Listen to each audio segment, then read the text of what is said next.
Correcto. Tá passou um chão, tá sendo que nós está escutando com preocupação por a discussão de expertos tanto dentro do parlamento como para fora do parlamento de Bacoa. E nós tomamos nota que nós estamos em discussão cabeça boa. Com nós que papia, riba que motor de auto que iba nos boneiro, você sei te pergunta que nós está fazendo no momento aqui dentro da comunidade. Que motor de auto também iba nos boneiro? Então quero você que pergunta aqui na quadra, para o boneiro bom para o auto, eu digo para o botão.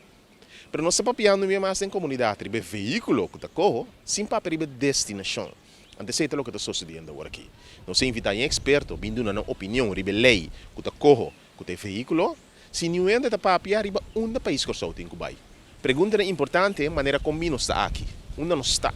Que está costando que tem que cambiar, onde nós que chega, quando se anda coisa nós seguir não, ante o momento que você ficar onde você chega, é hora de você papia, explica-nos. Se corro também serve meta como governo porque para país corso aqui. Pero o único gente que pode contestar a pergunta aqui é o primeiro-ministro de Kosovo, o Sr. Gilmar Pisas. E lamentavelmente está negando de vir ao parlamento para Lunas Caba e está permitindo caos reina na comunidade, que ainda não está discutindo sem pinha sem cabeça, mas ele não está dando visão, nem direção na comunidade, nem no parlamento de Kosovo.